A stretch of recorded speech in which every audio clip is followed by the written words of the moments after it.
Assalamualaikum warahmatullahi wabarakatuh. Pemirsa, jumpa kembali bersama saya Nurul Ulfa dalam program Bumi Jawara. Dan kali ini kita akan berbincang-bincang dengan Kepala DPM PTSP Kota Cilegon. Ada Ibu Hajah Hayati Nufus, SHMSI. Assalamualaikum Ibu. Waalaikumsalam warahmatullahi wabarakatuh. Ya, bagaimana Bu kabarnya Bu? Baik, alhamdulillah. Alhamdulillah ya. Sedang sibuk apa Bu untuk saat ini di DPM PTSP? Saat ini kita sedang nggak begitu sibuk, tetapi sedang mulai lagi pembenahan untuk peningkatan pelayanan perizinan. Oke, jadi masih seputar pengurusan perizinan Betul, gitu ya Bu ya. betul.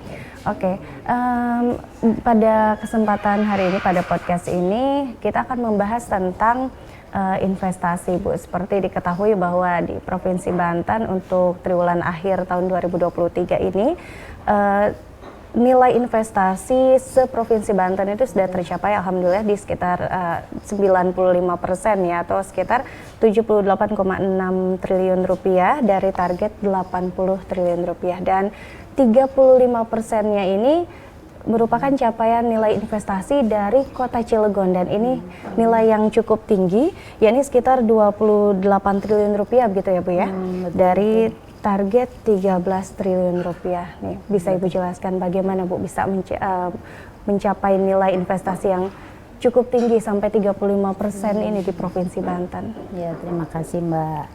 Di Cilegon ini memang kotanya kota industri yang bisa dibilang kota primadona ya di Banten. Karena kawasan industri semikal terbanyak di Kota Cilegon. Memang target kita di 2023 ini 13 triliun.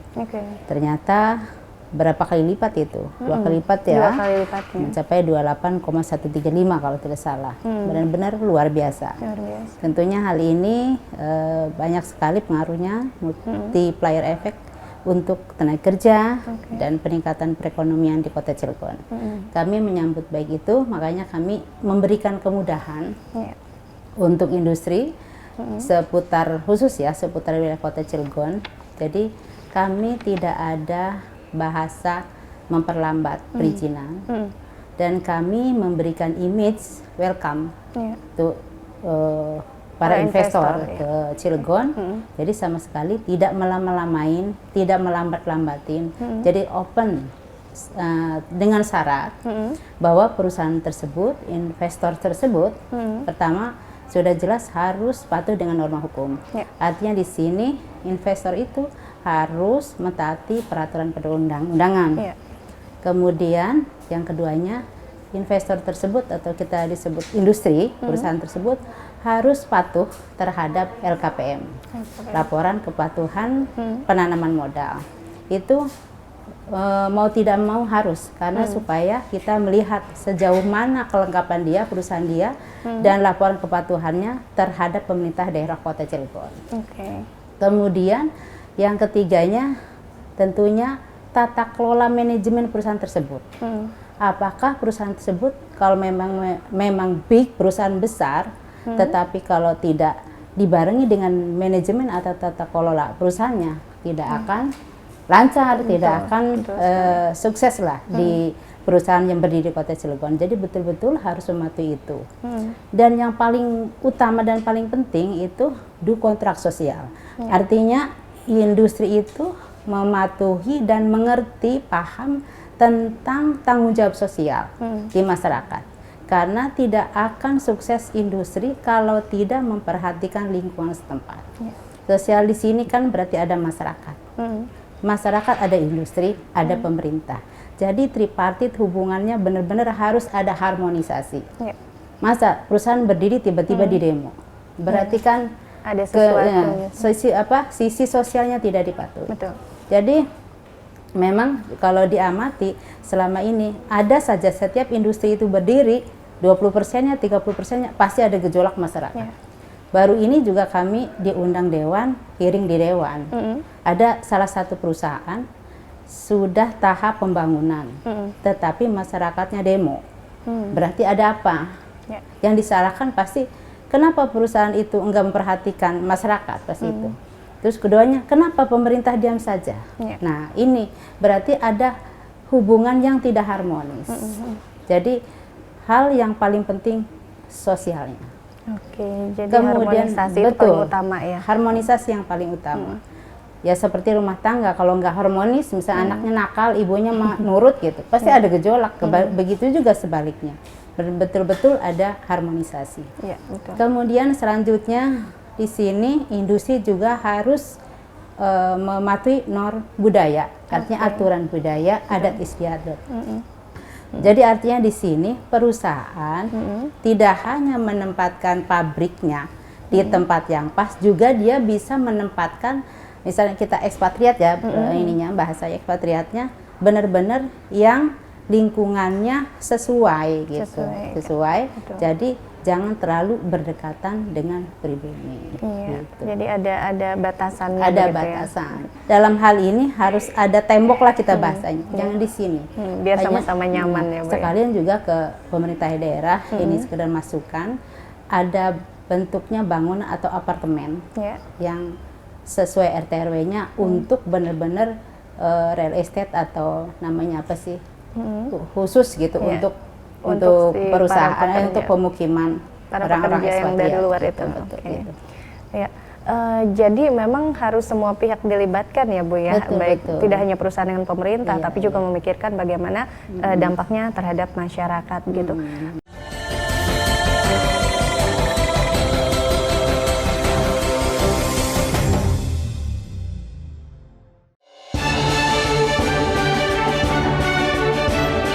Informasi dari Tanah Jawara. Beragam peristiwa dan kisah terdalam yang luput dari publik.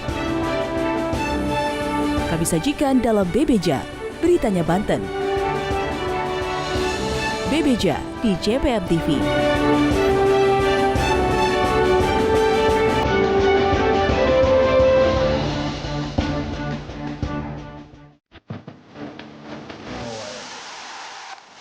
Program olahraga terbaik, menyajikan cerita di dalam dan luar lapangan. Memacu adrenalin dan mengutamakan sportivitas, mendukung para pahlawan olahraga tanah air.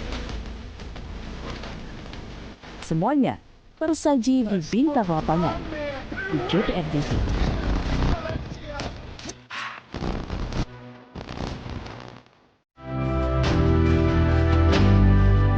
Kisah dan sisi lain dari sebuah peristiwa.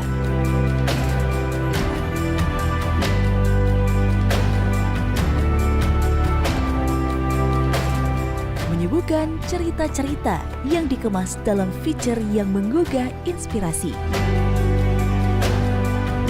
Cerita di JPM TV.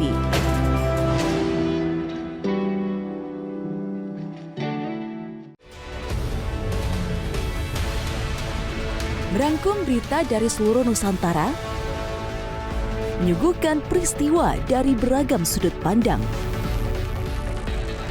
Program yang mencoba melihat Indonesia yang sesungguhnya.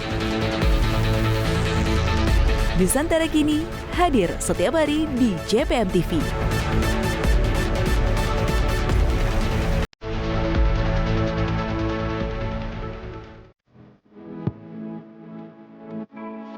Tentang kiprah perempuan. Sejumlah isu perempuan juga dikupas tuntas. Mulai tentang pendidikan, karir, finansial, kecantikan, kesehatan, hingga keluarga. Bersama Untuk Perempuan di JPM TV.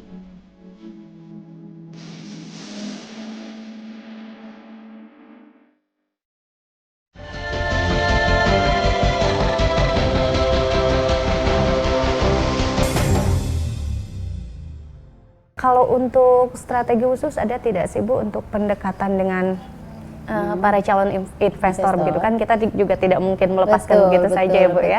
Apalagi kalau memang itu prospeknya menjanjikan untuk nilai investasi terutama di Kota Cilegon ini. Iya Mbak.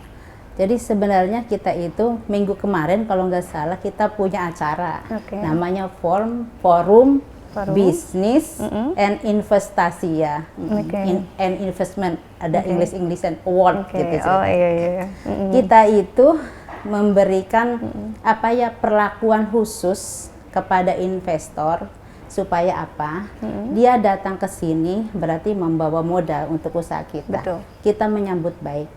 Terus kemudian kita ingin memberikan penghargaan. Supaya apa? Supaya juga dia menghargai kita. Betul. Jadi sebagai bentuk, kalau saya bahasa kasarnya, contoh pembelajaran untuk para investor biar nggak bandel. Oke. Tetapi kami juga tidak sekonyong-konyong memberikan penghargaan itu, tidak ada dasar. Betul. Jadi ada klasifikasinya. Saya berikan itu karena pertama dia kepatuhannya. Oke, Laporannya ya, laporan kepatuhannya. Kemudian tentang investasinya. Kemudian tentang perhatian sosialnya ke masyarakat itu. Jadi kami berikan itu sebenarnya banyak yang harus diberikan. Cuman disaring lagi di filter, oh ini perusahaannya gitu. Walaupun investasi kecil tapi perhatian gitu tuh. Jadi kami memberikan itu. Tapi lucunya ada juga sampai nggak diambil itu ya. Ininya piagamnya mungkin lagi sibuk kali. Apa mungkin ada tanggung jawab diri, dia introspeksi diri. Rasanya mungkin saya belum sebaik-baik yang sesuai penghargaan. Mungkin juga seperti itu. Karena sampai pada saat ini belum ada komunikasi, mungkin sibuk saya anggapnya itu. Perusahaan dari mana itu Bu? Kalau ada salah satu perusahaan dari sini.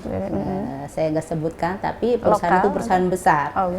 PMA. Tapi saya sedang mengamati dan mempelajari, tetapi dilihat dari prosedur aturan dan permohonan dia memang mematuhi itu sesuai gitu.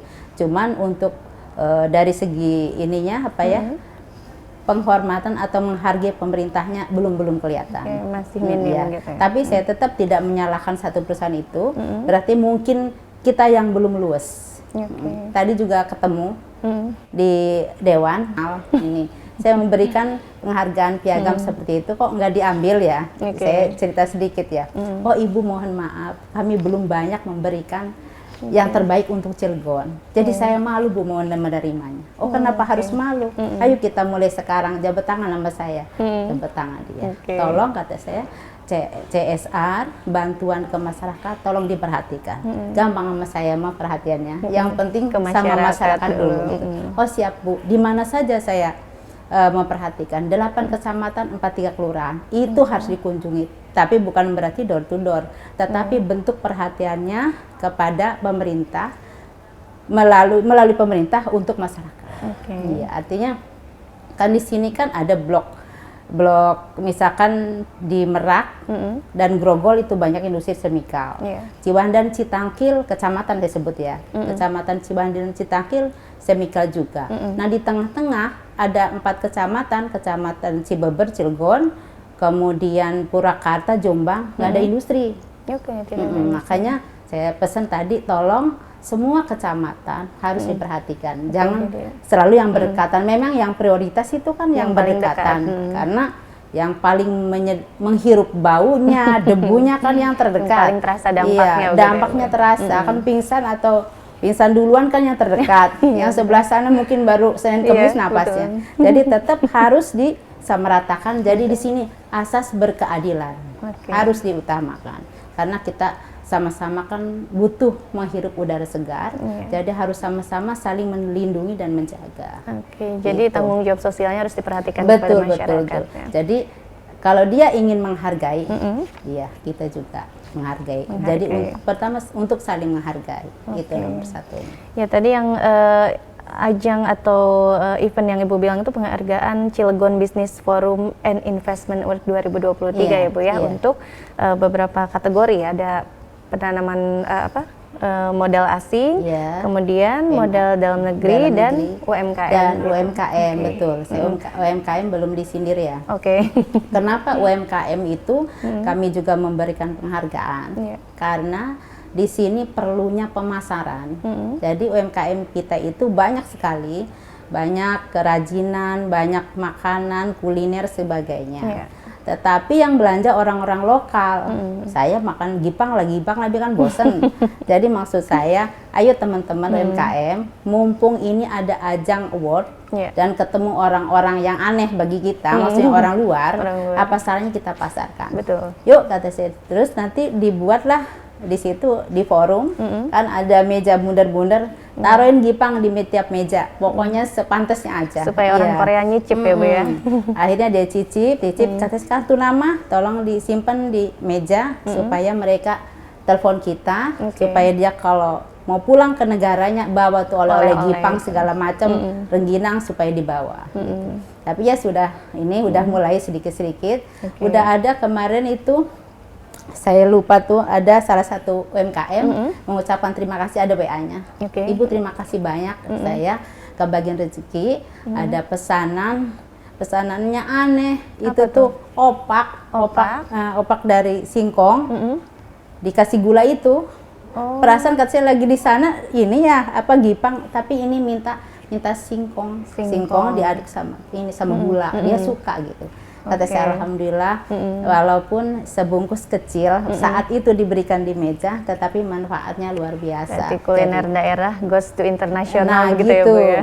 Supaya ke Korea dibawa, kemana gitu, ke Jerman dibawa gitu. Jadi minimal dengan hal-hal kecil itu kami bisa memasarkan lewat tangan-tangan para investor yang kemarin hadir di Business Award itu. Alhamdulillah Bu Sekda, Bu PJ Sekda, Bu Virgoyanti hadir. Alhamdulillah semangat beliau, saya juga senang. Jadi artinya sesibuk beliau, tetapi untuk membantu masyarakat khususnya di Kota Cilegon dan memberikan udara segar untuk investor itu menggugah mereka, berarti katanya perhatian pemerintah Provinsi Banten dan Cilegon luar biasa. Kemudian dapat apresiasi. Sangat apresiatif sekali ya gitu. Iya.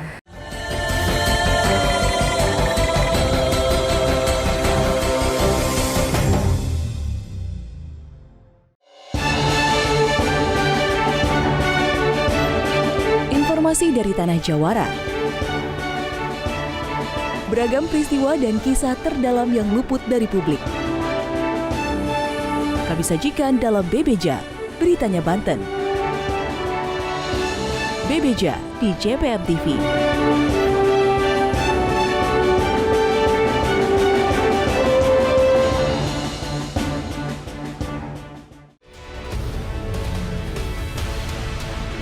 Merangkum berita dari seluruh Nusantara, menyuguhkan peristiwa dari beragam sudut pandang. Program yang mencoba melihat Indonesia yang sesungguhnya. Nusantara Kini hadir setiap hari di JPM TV.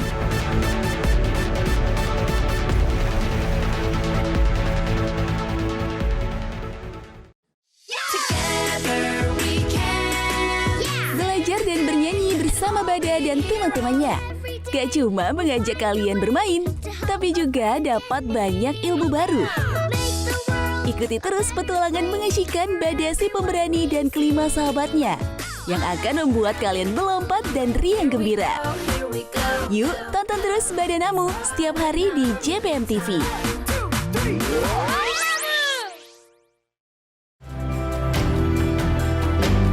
Menyajikan kisah dan sisi lain dari sebuah peristiwa.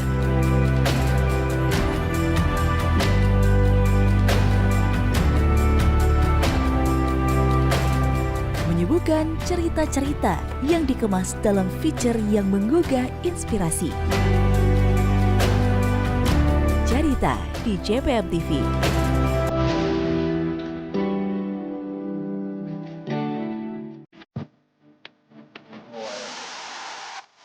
Program olahraga terbaik, menyajikan cerita di dalam dan luar lapangan. Memacu adrenalin dan mengutamakan sportivitas. Mendukung para pahlawan olahraga tanah air. Semuanya tersaji di bintang lapangan di JPM TV.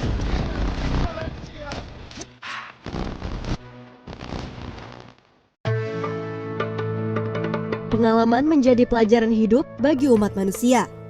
Sementara keberhasilan dan kegagalan memang bukan pilihan. Semuanya melewati proses kehidupan. Lentera Fajar membuka tabir di balik peristiwa viral di masyarakat. Dibalut sisi keagamaan sesuai tuntutan para nabi. Lentera Fajar di JPM TV.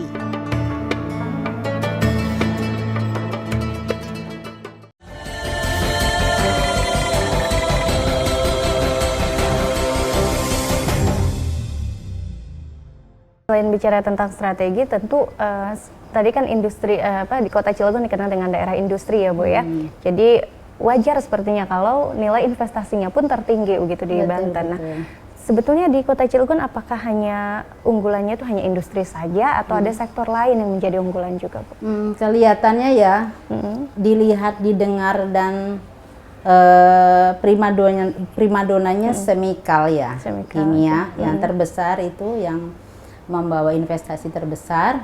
Kalau yang lainnya seperti rafinasi, ya, raw sugar itu ada 3 di Cilegon, ya. Yang terbanyak semikal. Semikal gitu. Tapi ada tidak Bu? Ada baja, lupa. Baja ya, iron steel itu ada di kan Krakatau Steel yang tertua ya, senior lah, itu perusahaan tertua dan benar-benar masih eksis sampai sekarang, makanya kemarin dapat penghargaan sampai ke anak-anak perusahaannya. Kan yang lain pada ini ya, pada tumbang lah itu zaman Covid segala, tapi Krakatau Steel tetap standby ya, lapangan kerja berarti kan nggak perubahan signifikan, tetap lapangan kerja terbantu.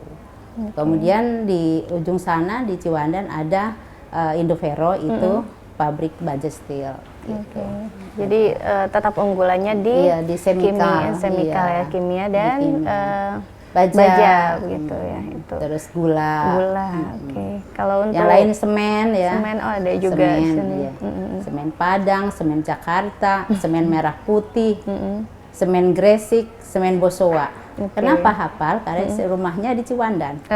Berarti Ibu termasuk yang terdampak juga Betul, dong. nomor 1 terdampak karena radius 500 meter. 500 meter. Iya, betul terasa sekali dampaknya. Karena udah nyaman tinggal di situ. Jadi kami sedikitnya disebutnya kalau pegawai pemerintah itu dituakan gitu tuh. Jadi sedikitnya bisa membantu, suruh teriak-teriak atau demo segala macam. Enggak demo Ibu, cuman menyalurkan bantu masyarakat audiensi, mana yang seperti itu modelnya. Tapi kami senang ya, intinya industri di sekitar itu harus patuh tadi itu hubungan sosialnya, misalkan berdebu harus ada penyiraman, kemudian kadang ada bantuan susu segala macam. Perhatian si industrinya. Ya, kalau yang belum perhatian berarti belum bersosialisasi. Berarti sebagian besar responnya sudah cukup baik ya, terutama untuk tanggung jawab sosial kepada masyarakat. Betul. Ya, kami juga mengingatkan itu kadang di sela-sela acara kami mengingatkan Pak Camat atau Pak Lurah, tolong kalau ada industri, undang industri ke kecamatan atau kelurahan untuk ekspos atau dialog antar masyarakat dengan industri. Supaya apa? Supaya masyarakat tahu apa yang dibangun di depan itu, pabrik apa, jadi apa imbasnya, apa efeknya gitu, biar tahu, dan apa imbas kesehatannya kepada masyarakat. Ya, selama ini banyak bantu. Bu, selain tanggung jawab sosial terhadap masyarakat, seperti bagaimana mengatasi dampaknya dan membantu masyarakat di sekitar perusahaan atau investor itu ya Bu ya, apakah ada strategi khusus dari pemerintah Kota Cilegon, terutama di DPM PTSP Kota Cilegon ini, agar selain datang investor, kita juga mempersiapkan tenaga kerjanya begitu Bu, kan supaya bisa direkrut juga ya, ada penyerapan tenaga kerja juga. Ya. Bapak Wali Kota Cilegon, Pak Heldi Agustian, selama ini luar biasa mempromosikan, mensosialisasikan dengan adanya mahasiswa full sarjana. Jadi dari situ beliau mempersiapkan ketika anak-anak yang sekolah atau pengen kuliah, jadi dibantu sampai dia lulus kuliahnya. Kan selama ini sampai SMA udah kerja gitu ya, nggak ada skillnya. Jadi Pak Wali mulai sekarang ini sudah mulai mempersiapkan untuk warga Cilegon yang mau kuliah disiapkan untuk full beasiswa. Full beasiswa. Jadi dari situ udah kelihatan, berarti Wali Kota mempersiapkan itu untuk bisa warga Cilegon itu menduduki bisalah dikatakan jabatan atau posisi di industri, supaya jangan security lagi, supaya jangan tukang sapu lagi, tetapi ada peningkatan gitu tuh, mudah-mudahan jadi manajer, apalagi jadi direktur. Amin. Jadi dari situ kelihatan strateginya pimpinan kita Bapak Wali Kota Cilegon, Bapak Heldi Agustian, luar biasa dalam meningkatkan dan promosikan, mensosialisasikan mahasiswa beasiswa full sarjana. Ya Bu, dari target 13 triliun dan tercapai 2 kali lipatnya ya, lebih malah ya di 28, sekian triliun itu. Ya. Oke. Itu apakah ada program khusus yang dilaksanakan oleh DPM PTSP untuk menarik investor begitu Bu, selain strategi yang tadi pendekatan dan sebagainya begitu? Ya. Kita itu sebenarnya air mengalir. Oke. Kalau air mengalir itu kalau dibumbui dengan tanggung jawab, dia akan lupa segala-galanya, ingatnya tanggung jawab aja nomor satunya itu. Jadi investor yang datang ke sini ke Cilegon ya kita sambut baik gitu. Dan kita sedang sekarang ini strateginya adalah membuat peraturan daerah baru Raperda tentang kemudahan penanaman modal. Jadi kita memberikan insentif, artinya memudahkan perusahaan tersebut untuk membuat izin dan kita memberi kemudahan untuk memberikan pelayanan perizinan. Gitu. Itu ceritanya. Kalau untuk UMKM, Bu, kan UMKM lokal ya begitu ya, lebih banyak mungkin lokal ya di sini ya. Lokal. Gitu. Apakah ada perhatian khusus, misalnya bantuan modal kah atau bantuan keterampilan seperti itu? Betul. Di sini lewat Dinas Koperasi UMKM, jadi memberikan bantuan modal. Saya nggak hafal jumlahnya.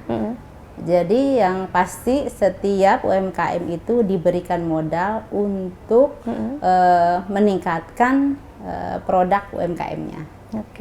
Jadi ada kolaborasi juga dengan stakeholder lain ya, salah satunya Dinas Koperasi dan UMKM. Sampai kita dibantu melalui NIB-nya, kita membantu NIB-nya, kemudian Dinas Koperasi memberikan modalnya lewat pemerintah daerah. Jadi ada anggaran di APBD untuk para pelaku usaha UMKM. Kemudian sampai diberikan kemudahan packagingnya, jadi didatangkan konsultan kalau nggak salah dari tim akademisi Untirta apa ya, jadi diberikan pelatihan packaging, jadi supaya mungkin menarik. Selama ini kan cukup dicelobong toples yang merah itu ya putih, gitu jadi sekarang dipercantik, jadi ada pendidikannya, mungkin biar menarik ya, biar inovatif juga pengemasannya Bu ya. Betul.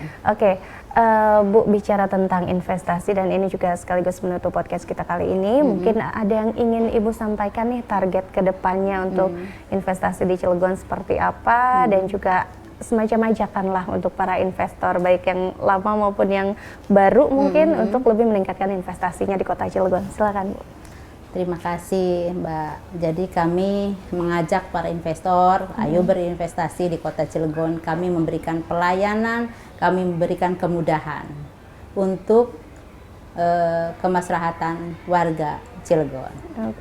Terima kasih sekali Ibu Hayati Nufus, Kepala DPM PTSP Kota Cilegon, sudah berbagi investasi mengenai kiat Kota Cilegon mencapai target investasi tahun 2023. Di 2023 sudah tercapai 2 kali lipat lebih, 2024 mau berapa kali lipat Bu? Ya kita pengennya sih 2 kali lipat lagi ya. 2 kali lipat lagi. Emang kita target 2024 itu 14 triliun. 14 triliun. Tapi saya yakin pasti lebih dari itu. Optimis ya Bu ya? Optimis. Harus selalu kita optimis. pelayanan yang terbaik.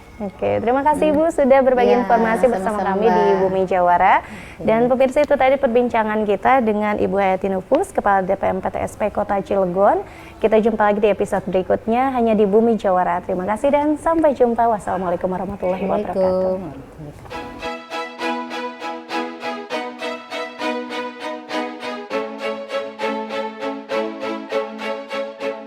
DPM PTSP Kota Cilegon melayani perizinan dan non perizinan dengan cepat, mudah, dan transparan.